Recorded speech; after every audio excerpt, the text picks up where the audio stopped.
Afternoon, everyone. My name is Michelle Willette from the U.S. Commercial Service office in Boston. My colleague Melissa Grosso from our Middletown, Connecticut office and I would like to welcome you to this webinar, Making the Most of Virtual Trade Shows, Practical Tips for U.S. Companies, which is part of our Export Week programming. Just a few housekeeping details before we begin. Please keep your lines muted and your cameras turned off during the presentation. Attendees will be able to type questions into the chat box while the presentations are taking place. We'll answer those questions at the end of the session. This webinar is being recorded and it will be emailed to you as soon as it becomes available. Before introducing our session speakers from Reed Exhibitions, I would like to provide a brief overview of the U.S. Commercial Service for those who are unfamiliar with our programs and services. The U.S. Commercial Service is a trade promotion arm of the U.S. Department of Commerce's International Trade Administration, with over 100 offices across the United States and co-located in U.S. embassies and consulates in more than 75 countries. We're uniquely positioned to help U.S. companies enter new markets and expand into existing ones. Our mission is to grow U.S. exports, to increase jobs in the United States through a variety of programs and services we offer. Next slide. We assist firms, U.S. companies, with developing export marketing and sales plans, assessing business and economic conditions in specific countries. We conduct due diligence with international partner background checks, provide customized matchmaking to help you identify and connect you to potential overseas partners. And for companies who are not able to travel overseas at this time, we're currently offering this service via virtual introductions. We also provide customized in-depth market intelligence and in-depth counseling on international business regulations and issues. We promote U.S. products and services overseas and advocate on behalf of the U.S. interest in foreign government tenders. We provide assistance with export regulations and export compliance, and we work with U.S. firms at trade shows to reach foreign buyers, which we'll be addressing in detail in the next few minutes. Next slide. We have global relationships and expertise with all major industry sectors. You may also find industry market research and export resources on our website, www.trade.gov. Next slide. We'll hope you'll take advantage of additional Export Week programs this week. Please see the chat box for the link to the full list. These are at no cost, however, you need to register in advance. Lastly, I would like to encourage you to be in touch with your local U.S. domestic commercial service office to work with you on customized international strategies and utilize our services. And we'll put the link of our domestic offices in the chat box as well. Trade shows are often an opportunity for companies to reach new customers and meet existing customers. Given the continued situation and very limited travel, many U.S. companies globally have been faced with this new challenge. Reed Exhibitions will share expertise on how to maximize a virtual trade show and hybrid show. I would like to introduce our speakers for today's program. Reed Exhibitions has been a long-time strategic partner of the U.S. Commercial Service. Reed is a world premier event organizer, producing hundreds of events in over 40 countries and across 43 industry sectors. With a unique network of offices and international sales promoters, their market reach is extensive, bringing together 7 million participants at events across the globe. Reed is known to deliver contacts, content, and communities with the power to transform your business. The International Sales Group, a division of Reed Exhibitions, assists U.S. small and medium-sized companies in building their export business via international trade shows. This afternoon, we're fortunate to have Michelle Bonina and Christina Christine Kratz from Reed's International Sales Group. Michelle is the sales director for the International Sales Group of Reed Exhibitions, working across many industries and markets. Michelle's been part of the International Sales Group since 2012. During her time at Reed, she's enjoyed working closely with the U.S. Department of Commerce, trade associations, and other strategic partners to help educate small and medium-sized companies on opportunities to grow their businesses abroad.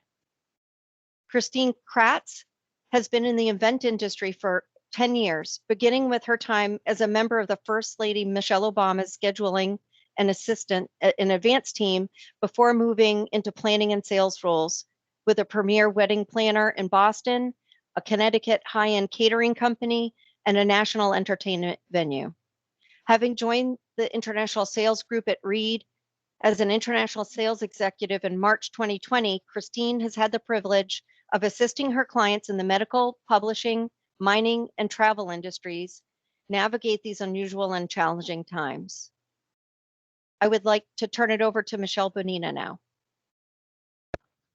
Thanks so much, Michelle. Appreciate the warm introduction. And hello, everybody. Today, we are so happy to be with you all, talking about a really important topic in today's day and age, making the most of our virtual trade show experience. Michelle gave a perfect introduction. My name is Michelle Bonina. I am part of Reed Exhibitions International Sales Group, joined by my colleague and friend, Christine Kratz, and we're really excited to get started today. So next slide, Christine. So Michelle already gave an overview of Reed Exhibitions, who we are, what we do. We are the world's leading events organizer.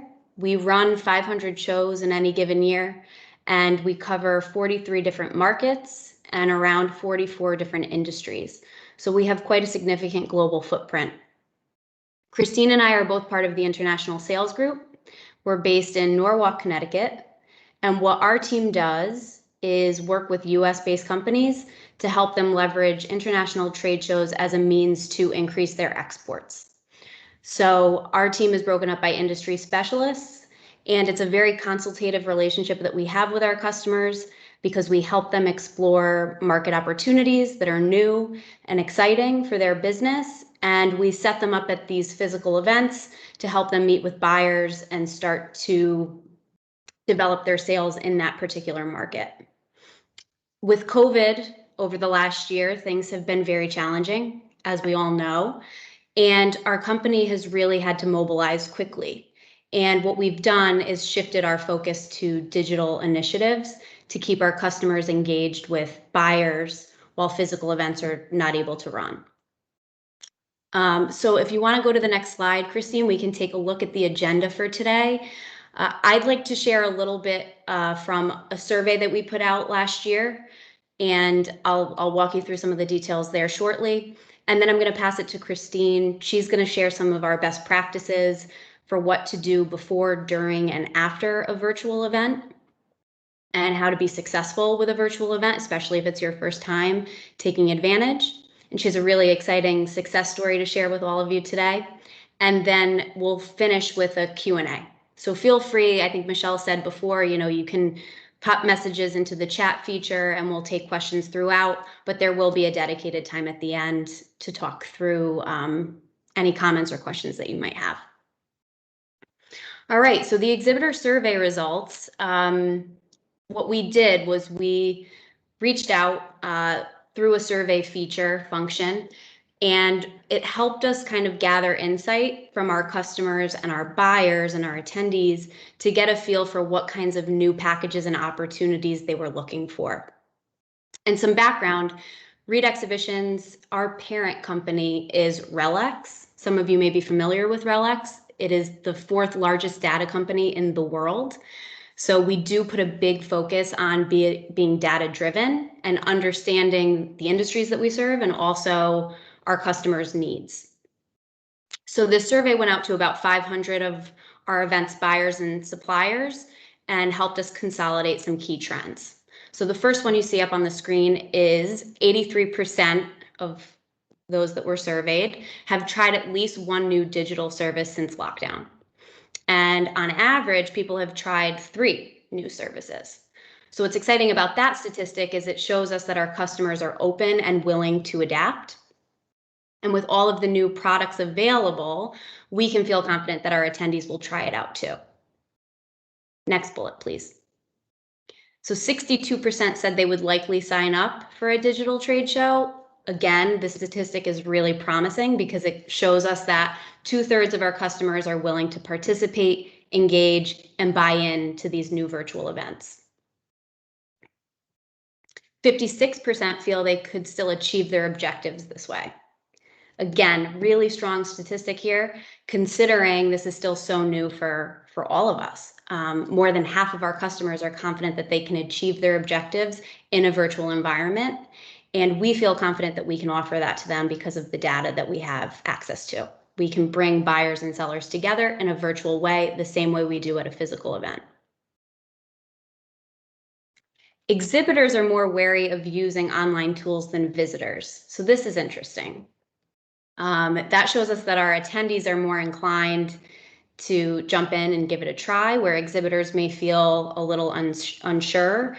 And we're not really surprised by this statistic, but what we can say is Reed has put a huge emphasis on resources available on the digital aspect of things. So what that means is we are able to handhold our customers with these virtual events in a meaningful way. So we can help them understand how to use the platform. We can educate on how to set your profile up to stand out. And we really do want this experience to be positive. So we're willing to do that handheld approach with each of our customers to ensure a good result in the end, and hopefully make our exhibitors feel more comfortable with these products. And then the last stat is 25% have difficulty sourcing suppliers. So with events being canceled, this is telling us that buyers are really struggling to find suppliers and products. And it really shows us that there's huge importance on live events. And the virtual and hybrid model is really serving as a bridge to fill this gap for this year. And it, again, is a tool to bring our buyers and sellers together once again. But what we do know is physical events are going to return. They're going to return in a big way, and our customers and buyers, everyone that we have surveyed, have emphasized that for us. But what this does mean is virtual is not going away either. It's going to be a supplement, or at the very least, a complement to what you're doing at our physical events. So that's a quick snapshot of some of the key stats that were pulled out of the survey for you in terms of our conversation today. And I think now is a good time to pass it over to Christine, and she's going to walk us through some of these best practices, and excited for you guys to engage with us. Please, make this as interactive as possible. So we look forward to your comments and your thoughts as we go. Perfect. Thanks so much, Michelle. I really appreciate the lead in there. Excited to go over some of these details with everyone today. So as Michelle mentioned, essentially what we're going to go through here are a handful of tips and tricks and best practices to get you set up in the virtual setting. Some of these you will feel may be a little bit repetitive when you look at in-person shows, but definitely worth noting the similarities and the differences between the two. So that as you head into whether it's your first virtual show or your 10th virtual show, that you feel really comfortable in the setting. So some may be a little bit intuitive, but again, just kind of worth going through everything. So the first tip we have here is to set your goals and do your research. So just as you would at an in-person show, you want to make sure that you do the research around what the show offers, what the virtual platform opportunities are, and then take a really good look at your goals. Are you joining this show purely for lead generation, or are you more focused on attending a thought leadership opportunity, or maybe hosting an educational opportunity? Is getting your brand out there the number one thing you're hoping to achieve, or networking as a whole? Obviously, just as with an in-person show, there are a lot of opportunities in these virtual settings. So taking a good look at what your overall goals are is really important before you dive in. And then after you do figure out what your overall goals are, setting tangible goals to go along with them and quantifiable goals is also really important. Again, mimics what you would do at an in-person fair, but important to realize that's also something you need to do in a virtual setting. So taking a look at the attendee list, the exhibitor list, making a list, kind of a target list of who you want to be sure that you connect with. How many leads start to finish are you looking to generate, or sales that you're looking to secure? And then, of course, what are you interested in learning more about if thought leadership is going to be one of the targets you're hoping to achieve? So again, kind of something we would all assume to do anyway, but it can be a little bit lost when you're in this new setting, on new platforms, working in a different way than you're used to. Setting goals and kind of sticking to them throughout is a really important first step.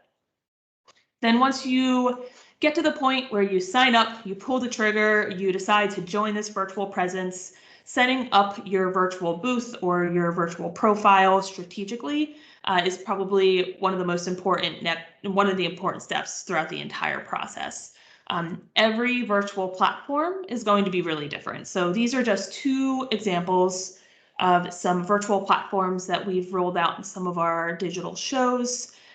You'll see that there are so many opportunities on both of these platforms to really customize it and make yourself stand out.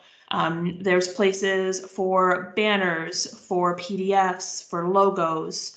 A lot of them will even have, you'll see in the bottom right one, there's a TV back there, you can throw a video up, connecting to all of your social media. There are endless opportunities to really customize these pages, and taking the time to do that is very, very important. These are going to be the first thing people see. It's as if they're walking by your booth on site at a fair. What can you do to make yourself stand out amongst everyone else that's going to be exhibiting? So when you think about that, kind of looking at a few different areas to focus a lot of your time. The first would be company description. This is what everyone is going to see when they're scrolling through the endless exhibitors lists and profiles. Your company overview is what their first encounter of the company is going to be. So taking the time to really strategically write out that overview so that it's concise, it grabs their attention, it's interesting, it's engaging. That's the number one place we would say spend some extra time. And then, of course, product and service information is incredibly important. We're all here to make money, to build relationships. So using this page to make sure you have really great pictures, spending time looking at product categories. The product categories are typically how attendees will find you and the products that you're selling. So really digging in and working with your team that's helping you throughout this process, helping you navigate as you go through building your online profile is really important. You want to make sure you bounce ideas off of them, see what else you can be doing to make your products and company stand out. Again, there's lots and lots of people exhibiting at these shows, so taking the extra couple minutes to add your social media on there, or to add a couple more product categories will really go a long way in the end. So you have your online profile. It's set up. It's super customized with all of your branding materials, all of your communication details. You have your team uploaded. Once you get yourself in that position, the next thing you want to do is really familiarize yourself with the platform and then test the system. It may take a little bit of time. Every platform, unfortunately, is going to be different. As I'm sure anyone who's started participating in these shows, these virtual platforms, you'll know that every website is different in the way that it looks, in the way that you navigate it, the way you communicate with people. So taking the extra time to really understand the platform is important, so that when the day comes where the show takes place, you're really comfortable, you know exactly what you're doing, where to find your messages, how to search other exhibitors, how to look at the attendees and interact with them. It's really important just to take that extra time to make sure you know what you're doing, so you can really take advantage of all of the time you have at the fair itself. And then, of course, testing the system. I think we can all agree that technology is not always the most reliable. It's not the easiest for a lot of people to use. So make sure you do a test run. Give someone a call, make sure the video works, that your setting is good, make sure they can hear you, make sure the chat system is working properly. However you're going to be communicating with people, you want to make sure you've given it a little test run just to make sure day of, again, when it's ready to go, you're comfortable, you know it's going to work, and you can kind of move forward in a really productive way. Once you get familiar with the system, the next thing we really strongly recommend is to take advantage of media and advertising opportunities. One of the really nice perks about working in a digital virtual setting is that marketing and branding is essentially endless, between banners and pop-up ads and digital bags and email marketing and there's social media marketing. It's endless. So really kind of dig into what those opportunities are. A lot of platforms, a lot of shows are making them really cost effective for companies to take advantage of. We all know screen fatigue is a real thing. So whatever you can do to make yourself really stand out, make it as easy as possible for people to find you. If you're hosting a webinar, maybe adding on an email blast that's promoting that webinar, or if you're rebranding, maybe spending a little bit of money and time creating a banner to go on a page that makes sense for you on this platform. Like I said, there are endless opportunities, and it's a real disservice if you don't at least dig into what those look like and kind of look at the comparison between what would happen if you did take it and what would happen if you didn't. We highly encourage people to take advantage of those. So as you're going throughout this whole process, and this kind of is for before, during, and after, we're all going to run into challenges. We've all faced multiple challenges as we've gone through this. It's out of our comfort zone, essentially. So there are a few key things here just to kind of embrace and kind of handle with grace, as I would like to say, as we go along. The first thing to keep in mind, which is the number one important thing we cannot stress enough in a virtual setting, is what you put into it will be what you get out of it. To just sign a contract and join a virtual fair, throw your logo up, and not do anything else to your online profile, you're not going to see the success that you are hoping to get out of it. Spending a little bit of time in getting yourself set up, being comfortable with the platform, taking advantage of the people that are helping you along the way. Michelle and I can both vouch that the companies that put in a little extra bit of effort really are the most successful throughout this process. So take the time to figure it out, to very strategically get yourself set up, understanding the platform, taking advantage of marketing opportunities. It can be really simple if you have a good team that's working with you. And that's an important thing to keep in mind. What you put into it is going to be what you get out of it. The next item here, which actually has come up, I think, in every show I've ever done, we are in an international market. Don't fight the time difference. So obviously a lot of these shows are taking place abroad, on the other side of the world. Regardless of where you're located in the United States, the time difference is going to be a little bit of a road bump, no matter what. So, we've had companies go about it a couple of different ways.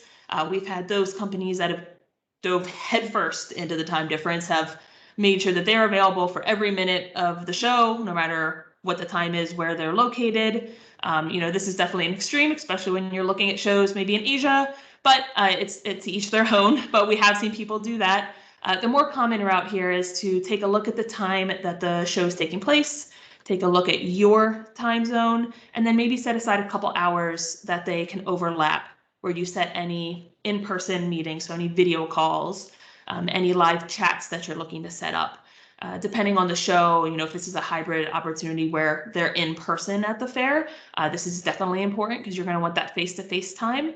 But just setting aside a couple hours to have the quote-unquote in-person meetings take place is a really good route to go. Again, it's kind of a weird little tiny detail, but has come up in probably every conversation I've had with companies about international presence.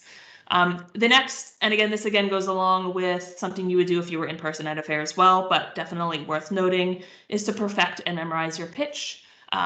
Sometimes the virtual setting can almost feel like speed dating. So you're going to want to make sure you have that pitch ready to go. We're screen to screen, so I find that people's attentions can be a bit shorter when you're not in person. So make sure you know exactly what you're going to say, grab them when you first get them. Make sure it's something really engaging, and then kind of move on from there.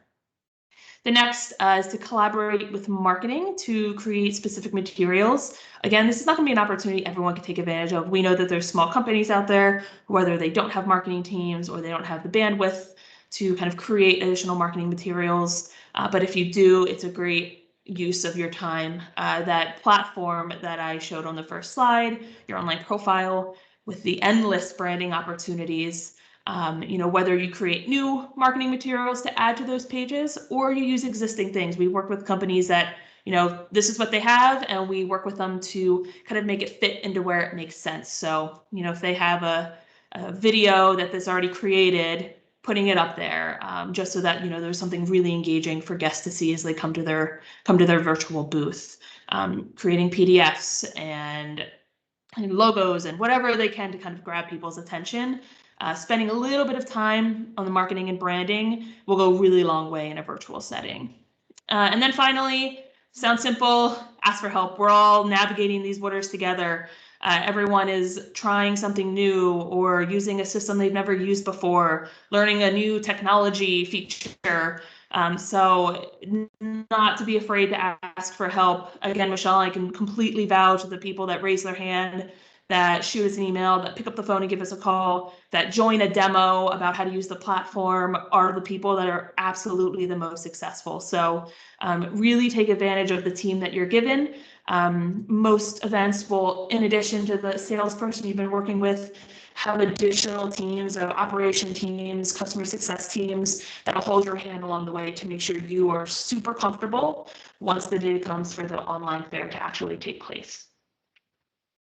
And finally, post-show, follow-up is key. Would be the same if we were in person or not. Every single person you talk to, people who visit your page, people who you're in a chat with, or who you set up a video meeting with, make sure you're following up with all those people. They're squeezing a lot of communication into 3 days in a virtual setting. So, drop them a little line after how great it was to chat and set up a follow-up. That's going to go a long way when they've spoken to 50 people in one day and only a handful follow up with them afterwards. You want to make sure you're one of those handful. And then finally, we have one of the great perks of digital virtual settings is the data and reports we're able to pull post-show.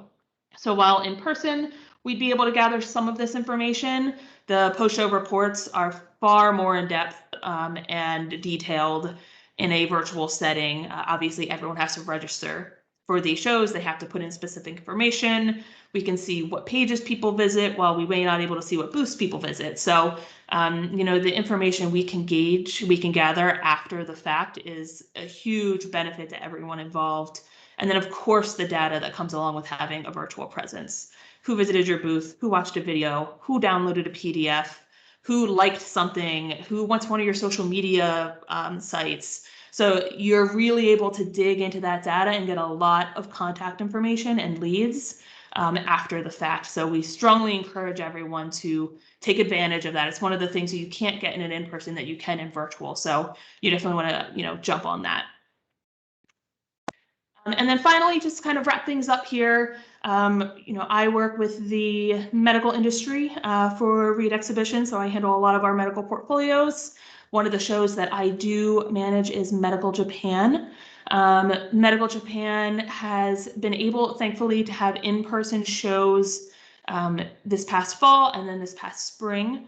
But the international presence obviously was not able to be there in person. So they created a hybrid model where everyone was able to set up their own virtual booth. That was one of the booths that I showed on our very first page. So you're able to set up a virtual booth, and then on site at the fair, you have a physical space, and they staff the physical space.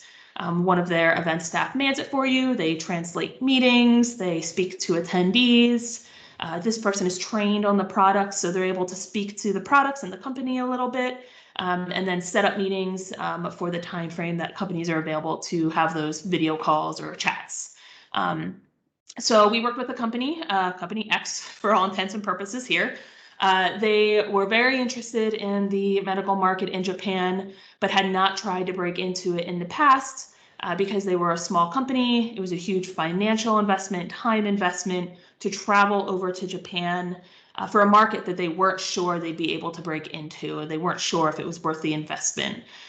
They heard about this hybrid opportunity So they were able to join us in a hybrid model. It was very cost effective for them. Not only was it a cost effective option in comparison to a physical booth, but they did not have to pay obviously for travel and hotel and all of those sort of details. So they were all able to join us in a hybrid model. We worked with them, kind of held their hand throughout the process. They were a little nervous, again, small company, new market. So they did not have a marketing team internally. So they're one of the examples where they sent us a bunch of materials. We worked with them to determine which items were best in which areas, whether it's the virtual booth or on site on a poster or on handouts.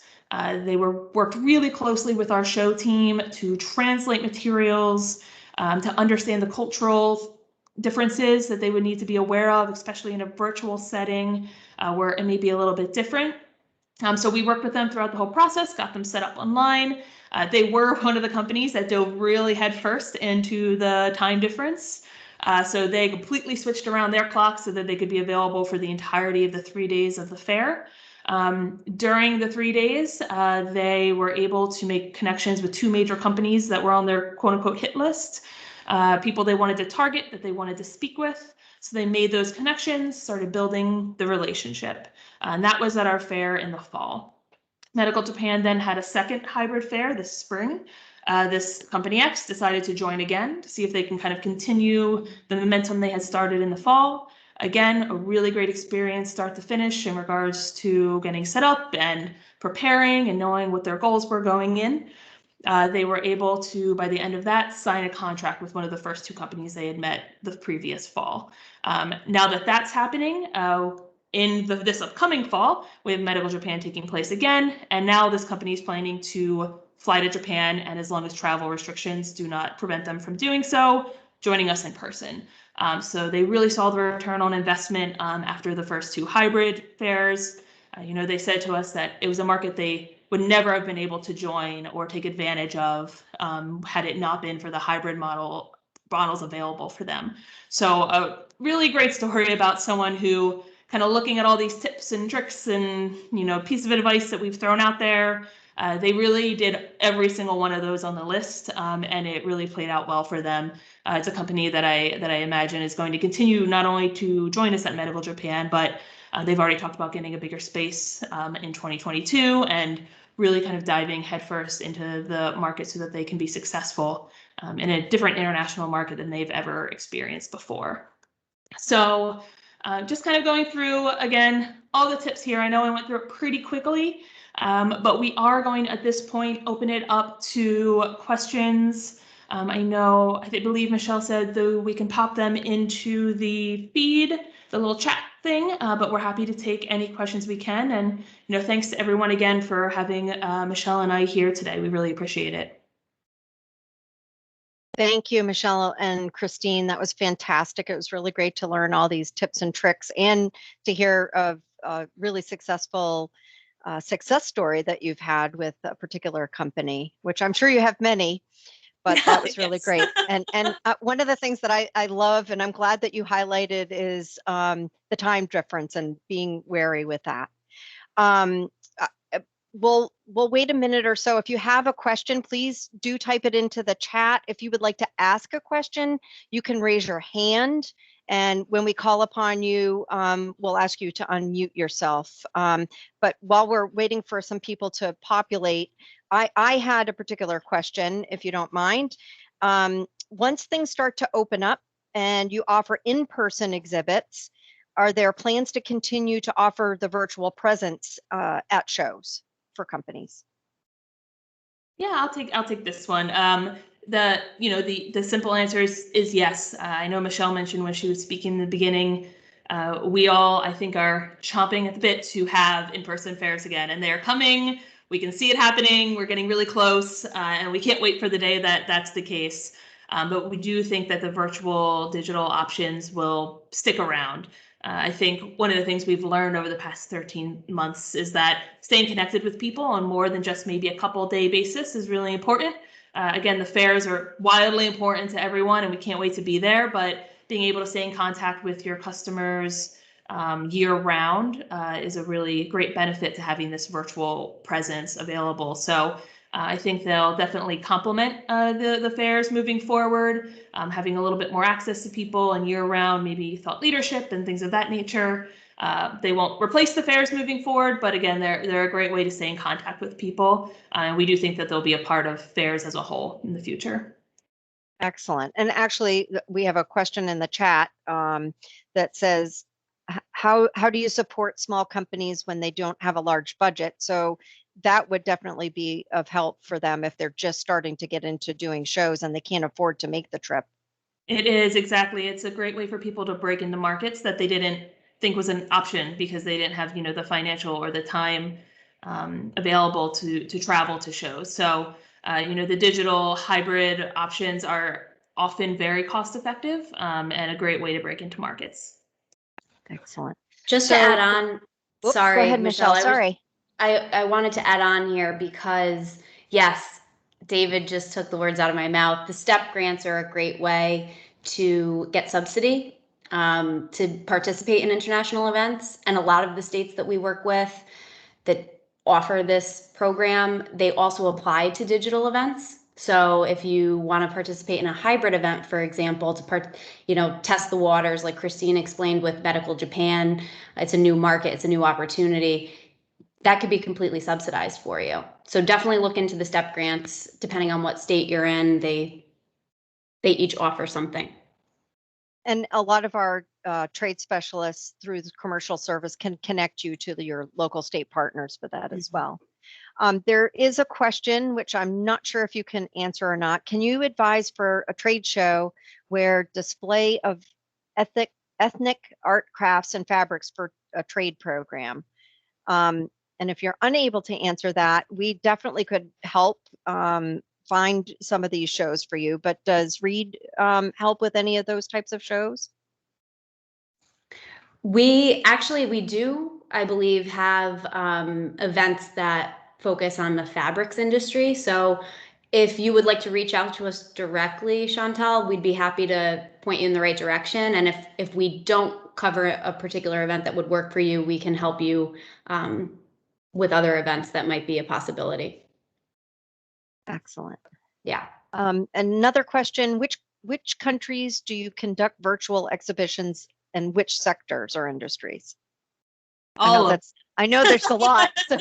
So yes, nearly every fair that I know of, at least for our team here, has created some sort of virtual or hybrid presence over the past 13 months. So the list of countries and the list of industries is long. It's very lengthy. I would say that probably all over the world and across all industries, there's some sort of virtual presence taking place. So again, Michelle and I are happy to speak with anyone directly if there's a specific industry or a specific, market you're hoping to target. Happy if we don't manage those shows. I'm sure our colleagues do, and counterparts will be able to assist with getting you set up properly.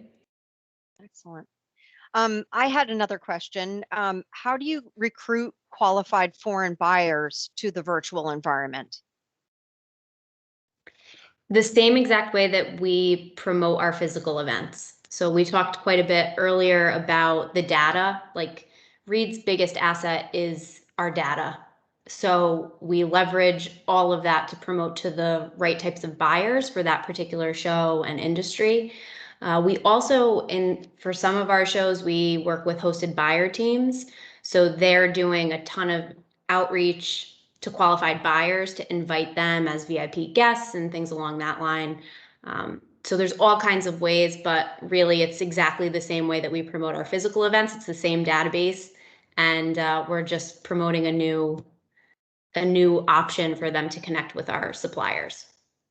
Excellent. Again, if you want to ask a question, please do type it in the chat. I have a couple more, so we'll keep waiting for a few more minutes. With the matchmaking platform that you have, how long is that available to the exhibitor after the show happens? Yeah, absolutely. So this really kind of varies from platform to platform, but overall, most platforms are making all data and resources available to exhibitors and attendees for I would say about a month or so post-show. Again, it varies a little bit based on the show and what the information is and the platform that they're using. But we all know that there's a million things going on right now. So not being able to maybe attend that one webinar you really wanted to hit on that specific day, you'll be able to access that content after the fact. Again, varies from show to show, but overall, for the most part, we've seen people keeping it up open at least a couple of weeks post-show. Great. And for an exhibitor, how many colleagues can participate on the profile for the matchmaking on the platform? Yeah, and it's kind of a similar situation where it varies a little bit based on the package you're purchasing, what the platform is. For the most part, across the board, you'll see companies be able to add a handful of their employees. If they need to add more, they can always purchase more opportunities. So it really just boils down to the specific package you're a part of, but we've never seen someone been cut off. So as many online platform, as many people as you need there, you'll be able to get. It just may come at an added cost. Excellent. Well, if there are no further questions, I don't see any other questions. If you do end up having another question, feel free to email it to us and we'll be happy to pass it along. But I would very much like to thank Michelle and Christine from Reed Exhibitions for their time and the wonderful presentation and information. This has been a question for a lot of our companies that we work with for a long time. So I'm really glad that we got your advice on this topic. Yes, you very thank you so much. Thanks, Michelle. It was a pleasure. Yes. Thank you. And thank you to my colleague, Melissa, for helping coordinate this with me. Have a great afternoon, everyone. Thank you. You too. Bye-bye. Bye.